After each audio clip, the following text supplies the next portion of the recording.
My name is Adrielle. I'm 32 years old, currently the head nurse at a major hospital in Boston.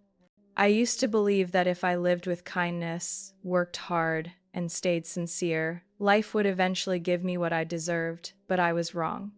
That day, in the middle of my engagement party at the most luxurious hotel in the city, with more than 200 guests, friends, colleagues, and relatives from both families, my fiancé, Mason, a well-known doctor, stepped onto the stage, grabbed the microphone, and calmly announced there would be no wedding. He was in love with someone else. Every eye turned to me, whispers, camera shutters, even a stifled laugh. But no one knew the real shock was yet to come. When I discovered Mason had not only betrayed me emotionally, but had betrayed his medical oath. He had secretly sold confidential patient files I was responsible for to a giant pharmaceutical corporation where his new lover was the heiress. Have you ever been stabbed in the back by the person you trusted most, not only with your heart, but with the very work you devoted your career to protecting? Share your thoughts in the comments if you've ever faced something that felt impossible to rise from. Don't forget to like and subscribe to follow how I stood up again when all I had left was a broken heart and a truth buried inside classified files. Because the story had only just begun. Applause still echoed from the host's speech. Soft music still drifted through the room as if no one sensed the storm about to strike. I stood at the center of the stage, my champagne-colored silk dress clinging to me, freshly delivered by the designer that morning, with a tiny tag still attached. For the bride of October. Mason walked up. He took the microphone from the MC, smiled gently at the crowd. I thought he would thank everyone, maybe tell the story of how we met, then raise a glass. But what he said next shattered everything I called my life. I want to apologize to everyone. There will be no wedding. I cannot continue this relationship because I am in love with someone else. I heard a glass shatter behind me. Hundreds of eyes locked on me, and I froze. I turned toward him, thinking I'd misheard. But Mason didn't look at me. He stretched out his hand toward the back of the hall, where a woman in an off-shoulder black dress, her blonde hair softly curled, walked forward with calm poise as if this was a rehearsed scene. Claudia Harrington. I recognized her from financial articles. The only daughter of William Harrington, owner of the largest pharmaceutical conglomerate in the country. She smiled at me as she passed, unashamed to rest her hand on Mason's chest like she was staking her claim. A small laugh rose from Mason's family's guest section. His mother nodded approvingly at Claudia, while his father stood to shake hands with William Harrington, who had just arrived in a gleaming black tuxedo. It was like a play for which I was never given the script. I was just the extra, no lines, no role, except to serve as background for the new power couple's debut. I stepped back. The room seemed to tilt. It felt like the ceiling had collapsed onto me, leaving me standing in the wreckage. Why? My voice was hoarse, but I forced it out. You proposed to me in front of my parents and sister. You said you couldn't live without me. And now? Mason looked at me with eyes so unfamiliar they chilled me. I thought that was true, but Claudia and I share the same vision. We're more compatible. You deserve someone else. Compatible? I asked, my throat tight. Is it compatible to humiliate me in front of 200 people? Claudia tilted her head, looking down at me as if I were an inconvenient obstacle in her path to a throne. Adrielle, she said, her voice sweet and sharp like wine laced with poison. I hope you understand. We meant no insult. But Mason cannot go on living a life that doesn't reflect his true place. What do you mean? I asked, but the answer was already clear in her smug smile. You're a nurse. Mason is a leading specialist. He cannot be held back by limits. Limits. I almost laughed. I had skipped countless shifts to care for him when he injured his shoulder. I cooked, cleaned, even edited his 100-page academic speech, But now all of that was reduced to one label: nurse. Not enough. A waiter approached me, whispering with concern, "Miss Adrielle, would you like to leave? I can call a car." I didn't answer. I just stood still, hands clasped so tightly they turned white. As I looked around, I saw people avoiding my gaze. Some lowered their heads, others looked away quickly. But no one stepped forward. No one stood with me. Mason and Claudia walked off stage to scattered applause. Some guests resumed chatting as if nothing had happened. The music swelled again, and I, the bride publicly discarded, was just a misplaced detail. I turned and walked out. No one stopped me. Not one apology, not one coat draped over my shoulders on a cold October night. Outside, the air was damp and biting. I pulled out my phone to call a cab when a text from an unknown number appeared. "Thanks for the files. 85,000 has been transferred to Mason's account. Make sure you erase all traces." I froze. Attached was a copy of patient John Kemper's treatment record. It was the classified neural therapy case I was overseeing in the hospital's high-security project. That file had never been logged in the shared system. I was the sole custodian, and Mason had stolen it, then sold it to Harrington Pharma. I trembled as I opened my work email. A security alert popped up. My account had been temporarily suspended due to suspicious activity. I sank onto the stone steps, my wedding dress now smeared with street dust. I was no one, no fiancé, no head nurse, no dignity. Just me, alone, in a city that had never felt so cold. The next noon, I went to the hospital as usual, telling myself I would bury my mind in work to forget Claudia's sneer and last night's message dripping with betrayal. But when I swiped my badge at HR, the system said invalid. A young security guard smiled awkwardly and made a call. Minutes later, the HR director arrived with a man I didn't know, who looked like a lawyer. They invited me into a private room, their voices soft, as if speaking to a patient about to be anesthetized. "We regret to inform you, Adrielle," the director said without meeting my eyes. "You're suspended. There are allegations of unauthorized access to a restricted patient file." "That file wasn't under your authority." I stared, my mind buzzing. "I didn't access it. I never sent anything outside the system. You can check the logs. Your account was locked this morning after an unusual login at 3 a.m. The stranger cut me off. "From a personal IP address at your home. Harrington Pharma has already filed for an internal investigation." I opened my mouth to protest but stopped. Everything they had looked real. If Mason planned this, of course he'd make the trail point to me. The password wasn't mine alone. But when power tilted one way, who cared about details? "I didn't do it," I whispered. "I would never betray a patient." "We understand," the director said, but his voice said the opposite. "Until the investigation concludes, you'll be reassigned to the Nightingale branch in the western suburbs." I froze. That branch was short-staffed, only night shifts, taking mostly uninsured patients, poor conditions, nearly an hour's drive away. From head nurse of elite rehab to a forgotten corner. "Did they already call ahead?"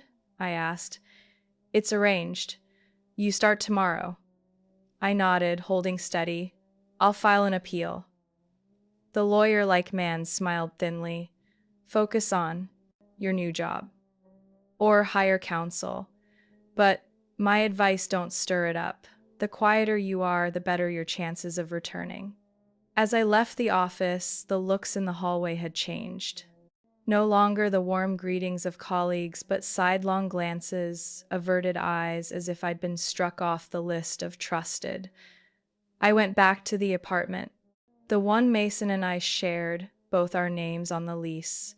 But when I put my key in, it wouldn't turn. My mailbox was empty. No bills, no letters. I ran to the lobby where the manager had just changed shifts. "Sorry, Miss Adrielle," he said. "The lease has been fully transferred to Dr. Mason 3 days ago. You no longer have access." He never told me. He shrugged. I just follow records. As for your belongings, Dr. Mason requested movers to pack and deliver them to your new address. Here's the receipt. I stood frozen, gripping my bag strap like letting go would send me into a bottomless pit. The apartment that had been our home was now a stranger's place, my things boxed like a dead woman's estate. No home, no stable job, no explanation for the avalanche burying me. I called old friends. They answered, hesitated, said they had shifts, meetings, were driving. No one asked where I was. No one asked if I needed help. Those who toasted my engagement now felt like blurred strangers. I had only one place to go. The rented room in the western suburbs was small, old, with peeling paint and wooden floors that creaked. The landlady, a strict widow, didn't ask questions. I carried in the box the movers left, quietly putting each item away. What had been mine now carried the dust of displacement. At night, I sat on a wooden chair by the window, staring at a street without lights, only a faint glow from the corner convenience store. My phone buzzed.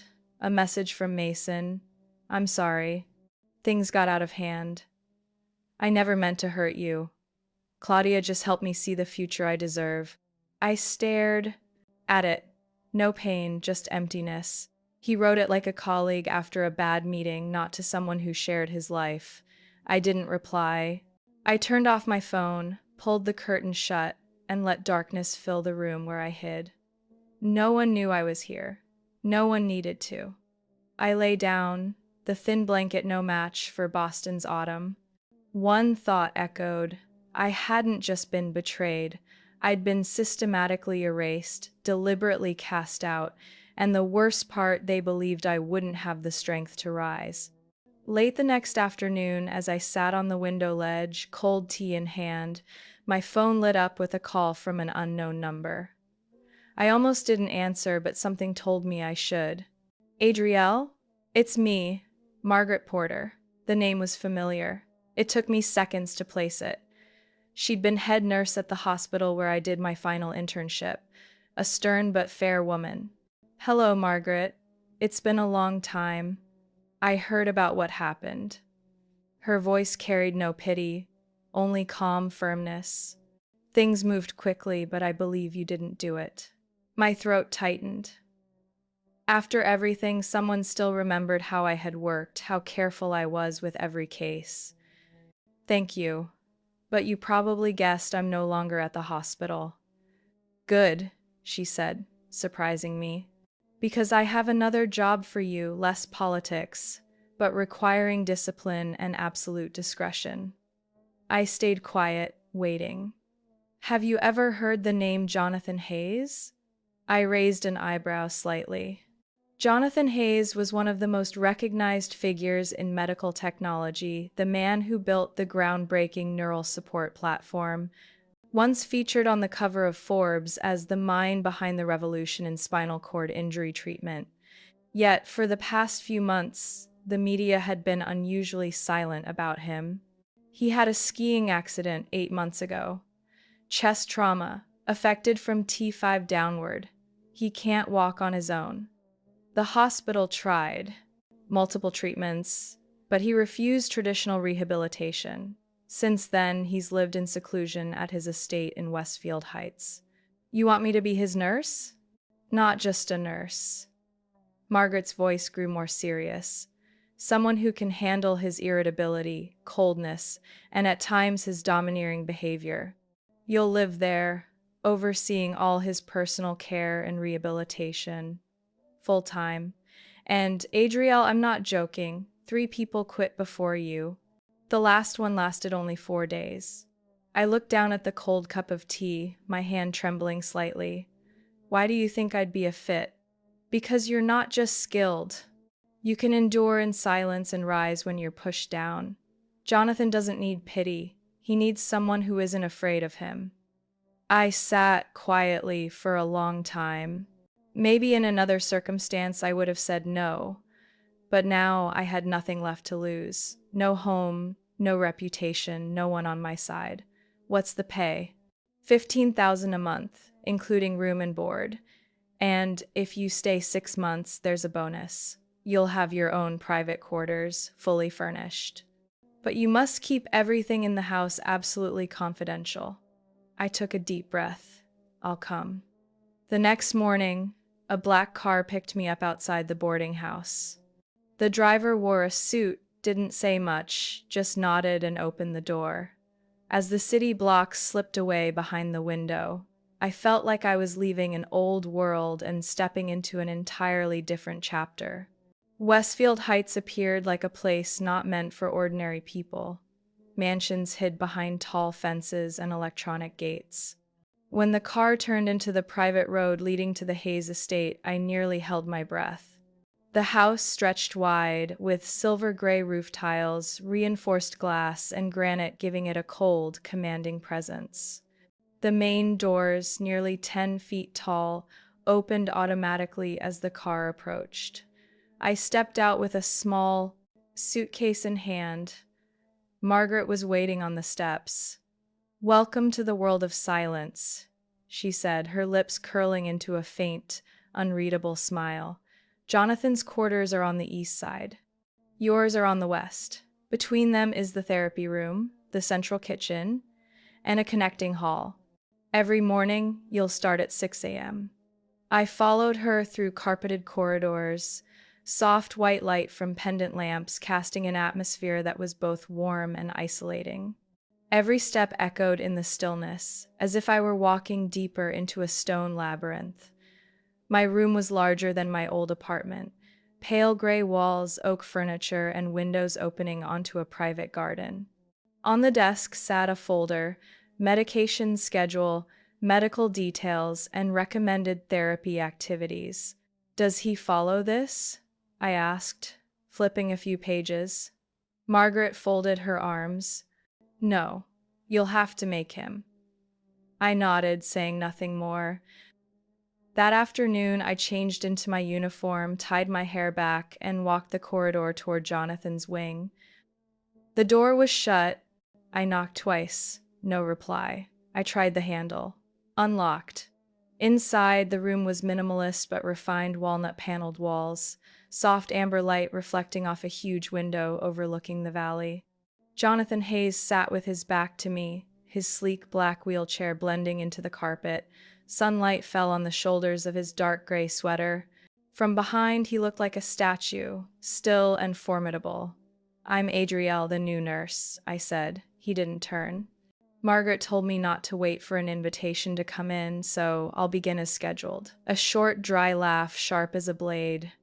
"You're the fourth," he said, his voice low and cutting. "The three before thought they could handle it. Do you think you're different?" "I don't think anything," I replied. "I came to do my job. If you resist, I'll note it in your chart, but I won't leave unless I'm fired." Slowly, he turned his chair. His gray eyes swept over me, unreadable.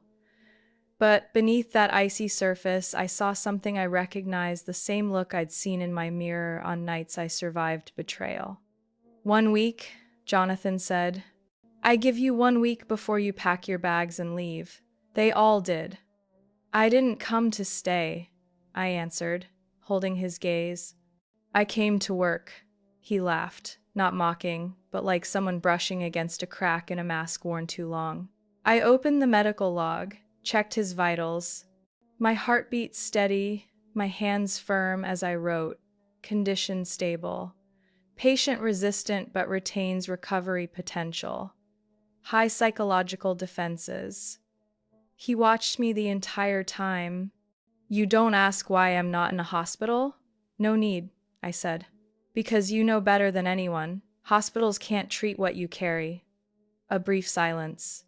"You might be more interesting than I thought," Jonathan murmured, voice lower. I closed the log. And I haven't even started.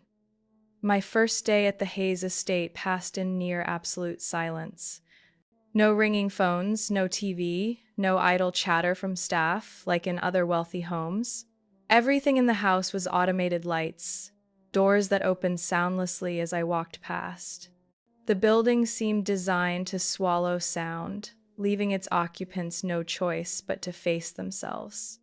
Jonathan spoke little after the initial checkup. He spent most of his time in his study, eyes fixed on the sky beyond the valley. I came on time to check vitals, prepare medication, assist with hygiene. Each time, he remained silent, sometimes not even looking at me. But I didn't quit. I didn't snap. I didn't back down. I was used to patients with spinal trauma. The injury wasn't just in their spine, but in their pride. On Tuesday night, passing the central hall to the kitchen, I noticed a faint light from the therapy room. The door was ajar, though I distinctly remembered switching everything off earlier. I approached quietly, each step deliberate. I placed my hand on the knob, hesitated, then pushed. Unlocked. The sight froze me. Jonathan was standing between parallel bars, sweat soaking his gray t-shirt, gripping the rails, legs trembling as he forced himself upright. Each step was a war between pain and will. I barely breathed. I started to retreat, but the wooden floor creaked. Jonathan snapped his head toward me, his eyes cut through the dimness like blades. "Get out." I stayed. "You saw," he said, voice low but deadly cold. "I didn't see anything," I replied, meeting his stare. "Just passing by, thought I saw a light. You will not tell anyone." Not a word. His tone sharpened, each syllable deliberate. "If you speak, you'll disappear like the others." I stepped further into the room, calm. If I intended to talk, I'd already have done it tonight. But I don't threaten, and I don't let threats silence me. Jonathan's lip curved. "So what kind of person are you?" "I'm someone who's been discarded, lost everything in days, stood before those I loved only to be exposed like a criminal. Yet, I'm still here. I didn't run, I didn't whine, and I don't betray not even those who don't trust me." He gripped the bars, lowered himself heavily back into the chair, his shoulders trembling. Quietly, I stepped closer, pulled a handkerchief from my pocket, and wiped the sweat from his brow. "You won't ask why I do this?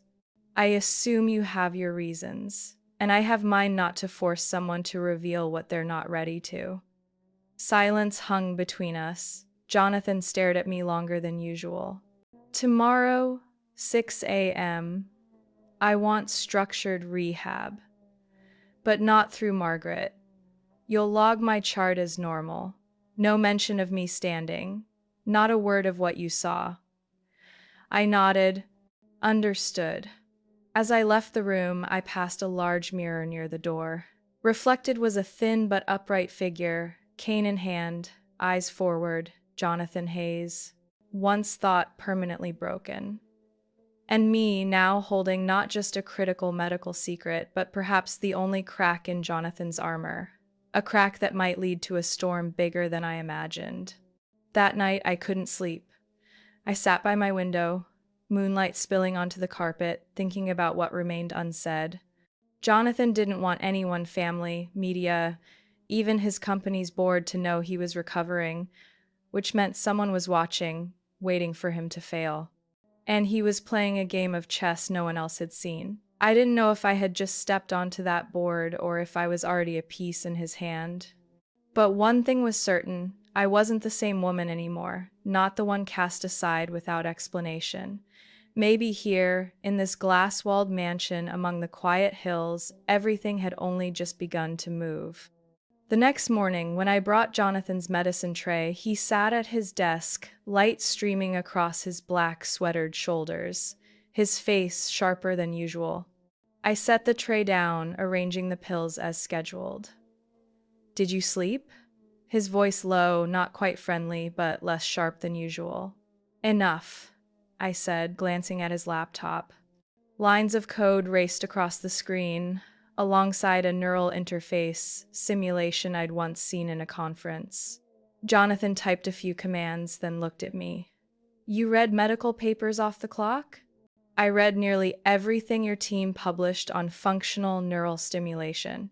I even have a printout of the Harvard Med article you co-wrote last year, the one pulled after your accident." His gaze froze on me for 2 beats. What did you do with that printout? I took it home and pinned it to my fridge. Most people hang meal plans. I wrote down the structure of replacement neural fibers. Jonathan chuckled, not loudly, but for the first time without sarcasm. That laugh eased the tension in the room. He tilted his head slightly, staring at me as if about to make a decision. Tonight, he said, when Margaret is back at the office. Come to the library on the second floor. There's something I want to show you. At exactly 7 p.m., when the sky outside had faded into a pale bluish-gray strip beyond the hills, I walked toward the library.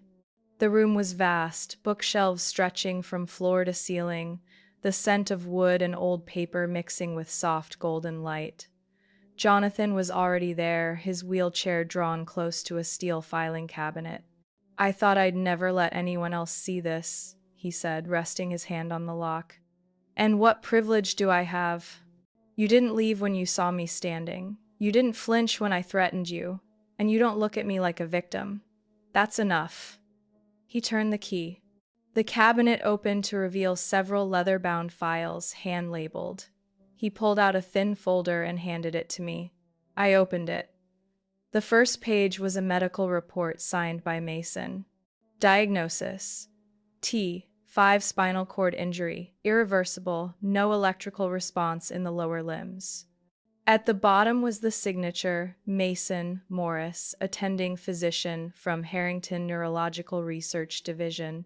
I lifted my eyes to Jonathan. They were never assigned to monitor you after surgery. No, he said. I refused any of their involvement. But 2 weeks after the accident, they showed up. Claudia brought Mason, introducing him as a private specialist experienced in neural reconstruction. They asked to examine and assist. Margaret was away at the time. They entered my room, and the next day, the media announced, Jonathan Hayes permanently paralyzed, stripped of executive control. I turned to the second page. A spinal scan of Jonathan, annotated incorrectly. I had seen enough MRIs to know this was fabricated. They had used an old image, spliced in the injury site, deceiving the entire medical board with a fake simulation. How did they get the originals? I asked. Someone in my team betrayed me. After the accident, most of the development group left. Harrington Pharma bought them with money and titles. I kept a handful of loyal associates, but all the data was copied in one night, then reverse engineered into their assets. They filed intellectual property claims through a shell company in Cayman. I was left with nothing, no rights to the very technology I created. I gripped the file tightly. Mason was the one who confirmed you couldn't recover. He wrote that you had no voluntary motor response. But I saw you stand, I saw you take steps. You even shifted weight without side support. You understand the real problem, don't you? His voice dropped. When they believed I was disabled, they legitimized everything, transferring patent rights, running the company, seizing shares through a temporary board.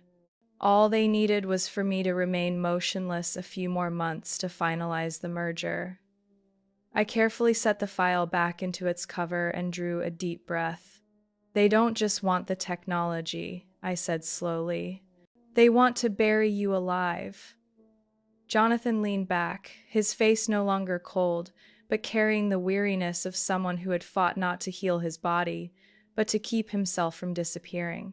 I stepped to the cabinet, pulling another set of papers, printed emails. The header read, Preliminary Agreement. Step 1. Remove Hayes factor. You see, he said quietly, Claudia doesn't love anyone but power. And Mason?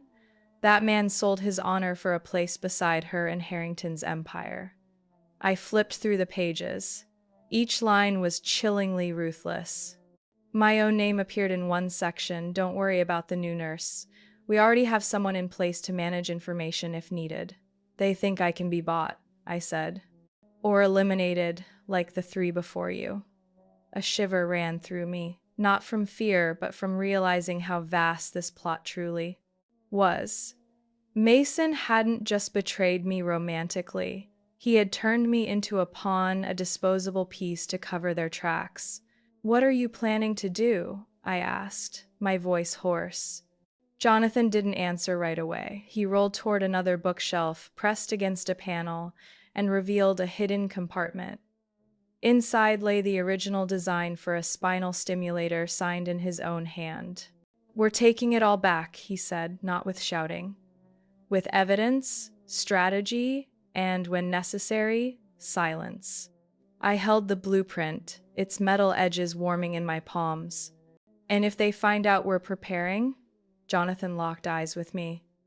"Then they'll come," he said. "And when they do, I'll need you beside me." I nodded, no hesitation, no fear.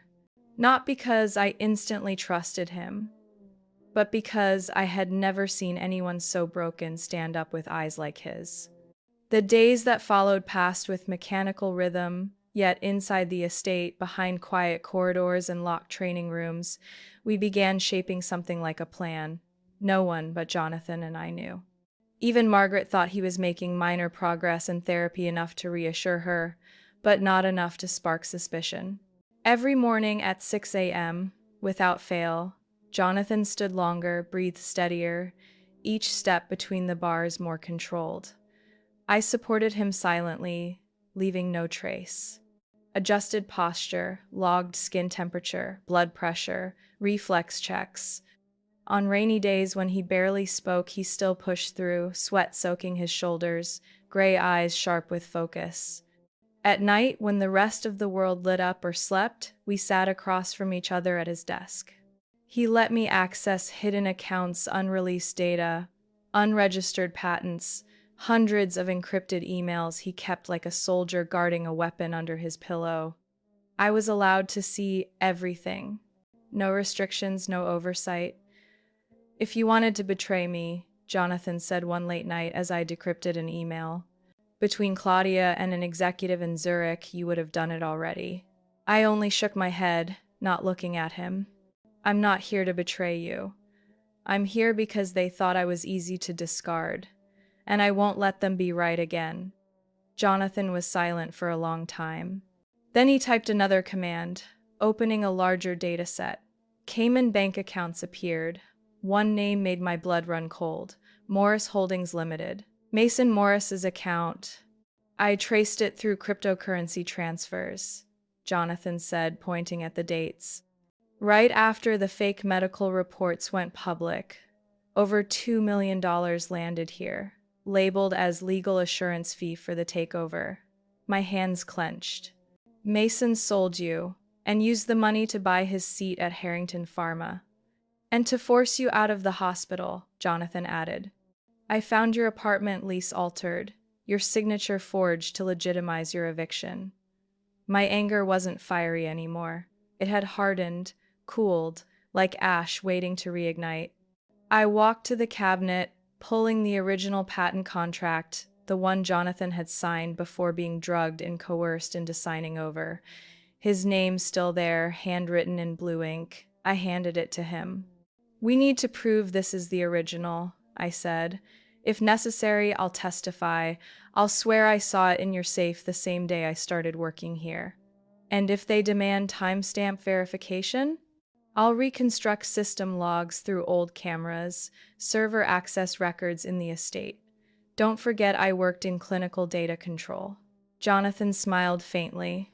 "I didn't forget, just surprised you kept your edge after what they did to you." I lowered my head, silent. In the basement, Jonathan showed me a small room where he'd once tested the first prototype of his non-invasive spinal stimulator. The machines were covered, the panels dusty, but the data intact on internal drives. "This is the part they never stole," he said. "They thought I hid it out of despair, but really I was waiting for the right person." I placed my hand on the cold metal. "I can help validate the data. If we need simulations, I still know a few technicians who respect you." We sat on the stone floor, surrounded by blueprints and instruments. Jonathan looked at me, no longer guarded. "You don't have to do this," he said softly. And you didn't have to give me all your data to a nurse discarded after a public betrayal. But I did. Because you trust me. Because you don't see me as a man counting down days to the end. His words, with that raw voice and uncovered gaze, made me lift my eyes. In that moment, what connected us two people betrayed, one by money, one by love, was unspoken trust. That night, lying awake in the dark, fragments swirled in my mind. Emails, transfers, fake MRIs, lies from people I once trusted. But among them now was another image, the gaze of someone who didn't need saving, just someone who wouldn't turn away when he was weakest. I didn't know where this path would lead. But I knew one thing for certain. I wasn't leaving. I'd stay, beside Jonathan, beside the truth, and beside a plan that left no room for forgiveness. By Thursday noon, as I prepared calcium supplements and rewrote his muscle relaxant dosage, Margaret appeared at the infirmary door without knocking, walkie-talkie in hand, her tone firm but polite. A delegation from Harrington Pharma just demanded urgent access to Mr. Hayes, she said. They didn't schedule, but they brought lawyers and documents. I set the tray down, my chest tightening. Claudia and Mason? With a legal team, plus a senior executive and a finance representative. I looked at Jonathan. He didn't seem surprised, just adjusted his cuff. I guess they couldn't wait, he said, eyes fixed on the file open on his desk. What do you want me to do? I asked.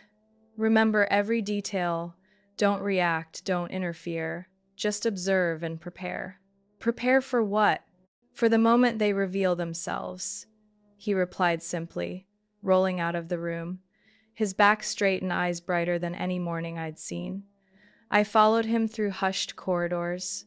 As we neared the grand hall, murmurs of conversation floated from the front entrance. Claudia stood by the fireplace, beige trench coat draped, a Hermes bag dangling casually from her wrist. Mason walked in slower, his face detached like he was entering a hospital boardroom. 3 lawyers followed, each carrying leather cases heavy with files. Margaret opened the doors to the private drawing room, the most exclusive guest chamber in the estate, then slipped inside like a shadow, leaving me near the wine cabinet, less than 15 feet from where they Saturday. Claudia glanced around, then smirked as Jonathan rolled in.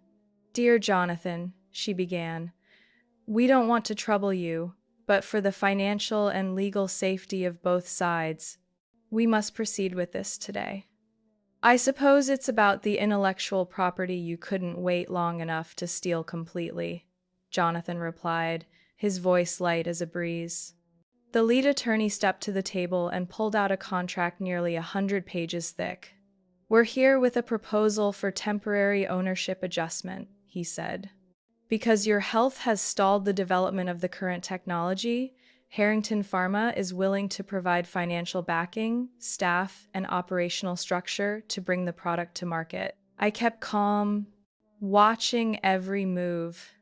Mason pulled out a folder, slid out a stack of medical documents, and handed them to Claudia. She placed them on the table in front of Jonathan, then turned the MRI scans toward him, deliberately making sure I could see them clearly. "The latest images," Claudia said, "reevaluated last week by Dr. Morris. Basic reflex. Indicators are completely negative. No signs of recovery below T6. All conclusions align. No possibility of motor restoration." Mason folded his arms, nodding in agreement. I looked at Jonathan. His expression stayed calm, his hands resting on his knees, his eyes as though reflecting on something entirely different from the meeting at hand. "Mason," Jonathan said casually, like asking about the weather, "are you sure these scans were conducted at the main center?" "Of course," Mason replied without hesitation. "I personally supervised them. Can you confirm the equipment list used?" I tend to doubt scans without identifying parameters. There was a flicker of hesitation. Mason glanced at Claudia, then spoke as if reciting. "The scan used the GE MRI model 8500. integrated with neural signal simulation AI. Device code HN13K34. I instantly knew it was false. That model had been recalled 2 years ago for simulation errors beyond acceptable limits. Jonathan knew it too. Unfortunate, he replied, because that's the very model I warned against at an international conference. And because that MRI has never been in the Boston Center where you work. Unless you've switched careers to stage magic. The room went silent for a few seconds. One of the attorneys began reviewing the documents, his face slowly draining of color. Claudia forced her tone to remain calm. Whatever the equipment, the clinical outcome is unchanged. You cannot walk. Jonathan turned his chair slightly, his eyes locking on Claudia. Then you think someone who can't walk would be able to do this? And he stood up. No hand on the chair, no assistance. Slowly, but firmly. One hand wrapped around the ebony cane placed nearby, he stepped away from the wheelchair. The attorney's jaw dropped. Mason stumbled back half a step, his face pale as though he'd seen a ghost. Claudia froze, lips pressed tight, eyes unsettled. I stepped forward and placed the real file, the MRI taken 3 days earlier in the basement therapy room, on the table. It bore my signature, the date, and complete technical parameters. The only record reflecting Mr. Jonathan Hayes's current condition, I said evenly. The other is fabricated, and I will swear before a court if necessary. Mason said nothing. He stared down, sweat beading at his brow. One of the lawyers hurriedly pulled out a phone to call the main office. Claudia let out a sharp laugh, but it lacked the arrogance she once flaunted at my engagement. We only thought of the best path for this technology, she said, her voice taut. You weren't thinking, Jonathan said. You were stealing, and today you lost at the very game you thought you'd already won. She didn't reply. She grabbed her bag and turned to leave. Mason followed, but before walking out, his eyes met mine. For a moment, there was something strange there, not guilt, not arrogance, just a silent admission. He had lost everything because he assumed others would always be weaker. I said nothing, just stepped back, watching them leave, until the heavy wooden doors closed fully behind them. In the sitting room, Jonathan stood with his cane, still and solid as a cliff after a storm. You guessed right, I whispered. No, he said, still looking toward the door. We guessed right. The board meeting was scheduled for Monday morning at the Manhattan headquarters of Hayes Biomedical. The glass high-rise gleamed silver blue against the autumn sky, cold, imposing, anything but gentle. Major shareholders had already arrived early, scattered around the 15th floor conference room, where the high ceiling and dark drapes cast everything in somber gravity. I entered through the back hall, carrying a thick folder sealed carefully. Jonathan had not yet arrived. Staff moved about, checking projectors, sound systems, and handouts. No one paid attention to me, not yet. Claudia and Mason sat on the left row, 1 seat apart. Claudia wore an olive green suit, her hair pulled tight, her gaze sharp. Mason sat stiff, hands clasped tightly, shoulders locked. They exchanged no words. Chairman Briggs began by outlining the meeting's objective: to reevaluate management and development of the neural therapy technology co-founded by Jonathan Hayes, and to consider a proposal for temporary executive transfer by a block of shareholders, which everyone knew meant Harrington Pharma. Just as he was about to hand the floor to Claudia, the doors swung open. Every head turned. Jonathan walked in.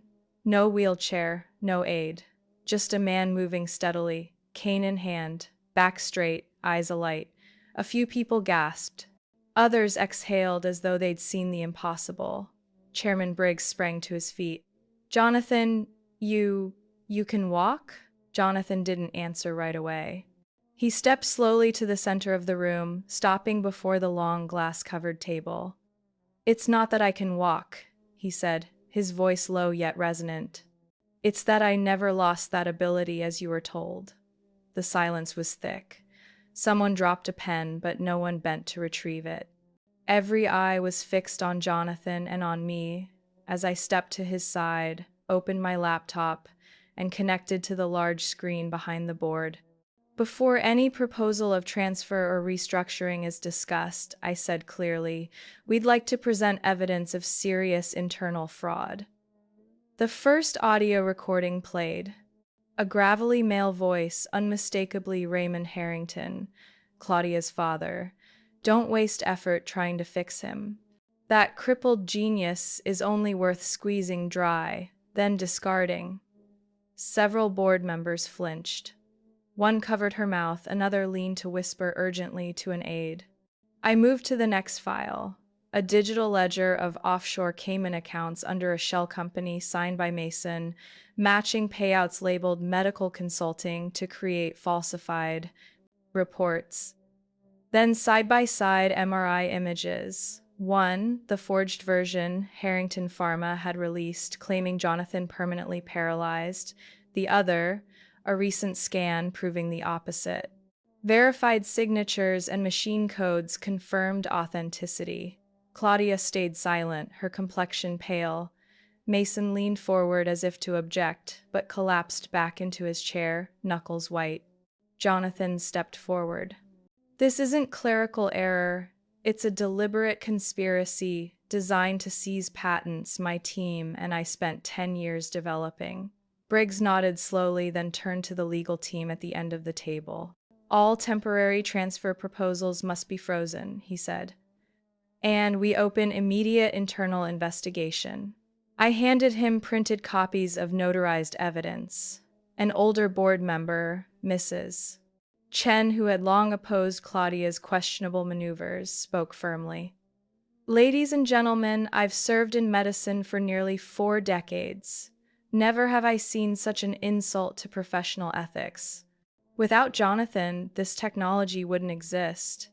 And without Adrielle, we would have let a crime unfold quietly behind the curtain of wealth and prestige. The room erupted in murmurs, phones lighting up with urgent internal messages. An attorney representing independent shareholders stood and demanded suspension of Harrington Pharma's contracts, freezing all of Claudia and Mason's board roles. Claudia rose, her eyes sharp as blades, though stripped of former arrogance.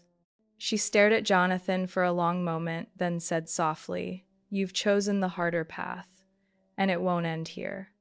Jonathan met her gaze, calm as still water. I don't fear the harder path. I refuse to let the work of hundreds be exploited by people in suits signing papers they don't understand. Claudia left, her footsteps echoing hollow in the room, shifting from shock to outrage. I stood beside Jonathan as he faced his former colleagues, those who had believed he'd lost. Leadership. I'm not asking for trust back, he said steadily. I'll make you reevaluate everything you once took for granted, in medicine and in ethics. No one replied. But I felt the shift in their eyes, from doubt to acknowledgement, from surprise to respect. And I stood there quietly, beside a man who had risen not only on his legs, but on truth. 3 weeks after that fateful meeting, Hayes Biomedical Headquarters had transformed not just in slogans or paint, but in how people moved, looked at one another, and spoke each other's names. Jonathan was fully reinstated, returning as chief executive with final authority over every project. The board, after that thunderous session, offered no more resistance. That very afternoon, they signed an additional resolution, officially authorizing me to oversee and develop the AI-integrated rehabilitation center, the very project Jonathan had envisioned even before the accident. I wasn't the first to be given that responsibility, but perhaps I was the first to truly understand why it needed to be carried out with care and humanity. Jonathan had sketched the design for the center 5 years earlier, back when he wasn't in a wheelchair yet already sensed the growing distance between technology and compassion in the healthcare system. Jonathan didn't hide his decision. At an internal meeting with more than 200 employees, he called me to the stage amid thunderous applause. This is Adrielle, not just a nurse, not just a companion. She's the only one in the past 2 years who dared to face the truth, keep life and death secrets, and turn them into action. I can't think of anyone more suited to lead the rehabilitation center we've envisioned. I stood frozen in that moment. From the seats below, those who once doubted me, once kept me at arm's length, now looked with sincerity, even emotion. Some nodded lightly, like a silent apology. I didn't need praise. But those looks, that shift, were what I once wished for during lonely night shifts in forgotten hospitals. And Mason? The medical board quickly launched an independent investigation after we submitted complaints with evidence. With forged medical files signed by him, financial documents from Cayman, and recordings of him bargaining with Harrington Pharma, losing his license was only a matter of time. After the final hearing, the board officially revoked all of Mason's medical practice rights permanently and forwarded the entire file to the state prosecutor's office. I heard the news during an afternoon meeting. Jonathan only nodded quietly, as if he had anticipated it. But that evening, when I stopped by the therapy room to check equipment, he called me over. "Do you feel any regret?" he asked while I was checking the thermal camera on the robotic arm. I shook my head. It's not that I wanted him to fall. I just believe people can't keep destroying others' lives and call it collaboration. Jonathan was silent for a while, then smiled faintly. That line deserves to be on the center's wall. And Claudia, once the press accessed shady financial records linked to her contracts with Harrington Pharma, it exploded like a storm. Major outlets ran headlines about the power-abusing relationship between a pharmaceutical executive and insider shareholders manipulating medical research. Claudia disappeared from the media for a while, but she couldn't avoid investigations by the SEC and 2 independent ethics committees. In a recent interview with The Atlantic, Jonathan mentioned her with calm detachment. Claudia wasn't the only one who thought she had the right to decide who deserved to live healthy. But she was the first bold enough to turn it into a business model. And we, as scientists, cannot let that exist. The rehabilitation center officially opened in mid-spring. The ground floor housed robotic therapy with biosensors. The second floor was a simulation space for mobility and neural training. I spent most of my time among patients paralyzed after strokes, spinal cord injuries, or trauma-related motor disorders. Some were very young, some were nearly 70, all carried the same weary gaze at first, only to have it slowly replaced with a faint light when their fingers twitched again, when their feet touched the ground after months. One day, I stood next to Jonathan as a 10-year-old boy wheeled himself into the therapy room, timidly eyeing the robotic system. Jonathan leaned down, speaking softly like a father. "You don't have to do everything today. You just have to not let anyone tell you that you never will." I turned to look at him. His gaze no longer carried the defensiveness of a betrayed man. It was the gaze of someone who had learned to rise not to defeat others, but to remind himself that conscience and truth still exist in a chaotic world. And I, in that center, surrounded by dozens of patients fighting each day, knew I wasn't just doing medical work. I was tending to faith. Jonathan placed me here not out of gratitude, but because he saw in me what others had deliberately overlooked. Dedication and honesty that couldn't be bought with tempting offers. I once lost almost everything: faith and love, in my career and in the dignity of a woman betrayed in public. But in those shards, I chose not to bow. I chose to take the hand of the one man who once asked me a deceptively simple question: "Why are you really here?" Now I have my answer. Not to heal wounds for someone else, but to walk with them through it and make sure it never happens again. 6 months passed since we laid the first stone of the new rehabilitation center. 6 months of designs redrawn at midnight, meetings that stretched until dawn, and endless system checks that drained the engineers.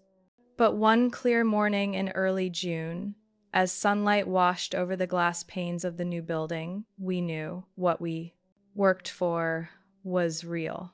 Hayes Carter Rehabilitation Institute, a name blending two people who overcame wounds not only through medicine, but through trust. It wasn't born from massive capital or flashy media campaigns. It grew from persistent belief, step by step, from forgotten patient files and dreams thought extinguished. The inauguration was simple, no red ribbons or hundreds of cameras. Just a small garden with blooming lavender, wooden chairs around a fountain, and the first patients, seniors, veterans, children after accidents, quietly listening to Jonathan's words. He didn't say much. His voice was steady, his eyes scanning the crowd as though every face there lived in his heart. We didn't build this center to change the world. We built it because the world forgot how to look at someone and believe they could keep going. When he turned to me, my eyes welled up.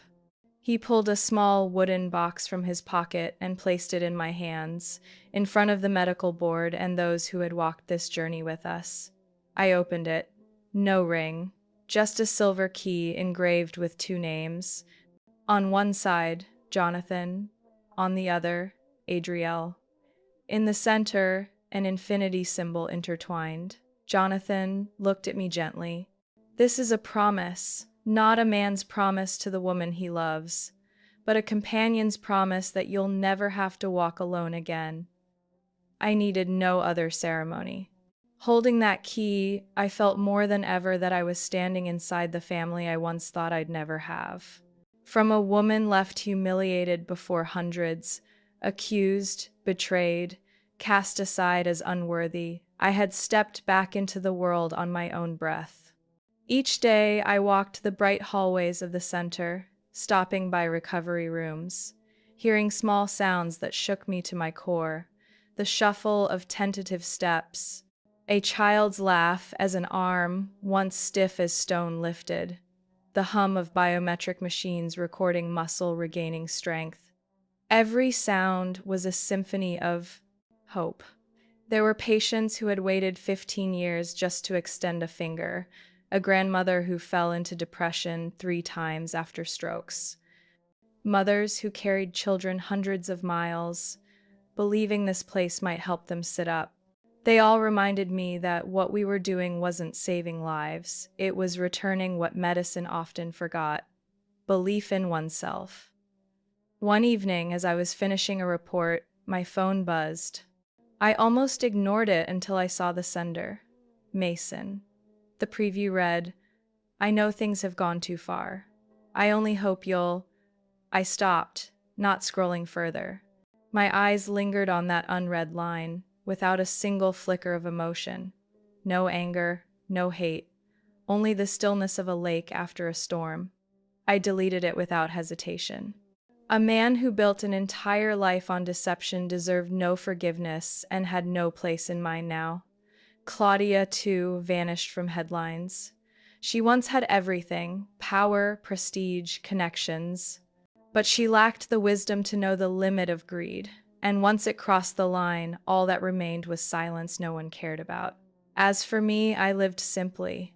In the morning, opening my office window to see sunlight on the training yard, where a boy ran short steps inside a support frame. At noon, sharing reports over lunch with staff as though they were our greatest victories. At night, walking the halls, greeted by patients smiling up at me, "Miss Adriel, tomorrow I'll try 2 steps in a row." I no longer needed grand parties, gowns, or love pledges from novels. I had a community that trusted me. I had a man who endured pain yet chose to love me not with roses or promises, but by building with me, from ashes, a place worth living. And I had a future where every step I took wasn't to escape, but to create what I believed in. No longer the abandoned one. I was the one choosing my path and walking it with those worthy. What do you think if the very day you thought you lost everything was the day life opened another door, wider, deeper, brighter? I was once the woman in a crowd with a shattered heart who thought betrayal ended every dream. But it turned out to be the detour that brought me back to myself, not through tears, but through resilience and rebuilt faith. My story isn't about revenge or victory. It's to ask you something real. In life, what is truly worth keeping: reputation, wealth, or peace alongside those who treasure you? I believe all of us have stood at the crossroads of hurt and choice. So if it were you, would you let go or keep walking to rewrite your own chapter? If you've been through something like me or have thoughts to share, leave a comment below. I read them all. And I believe every person carries a story worth telling, waiting to be heard. Don't forget to follow the channel if you'd like to join me in more stories of family, love, loss, and renewal, where sometimes an old wound leads us to the heart that was always meant to be ours.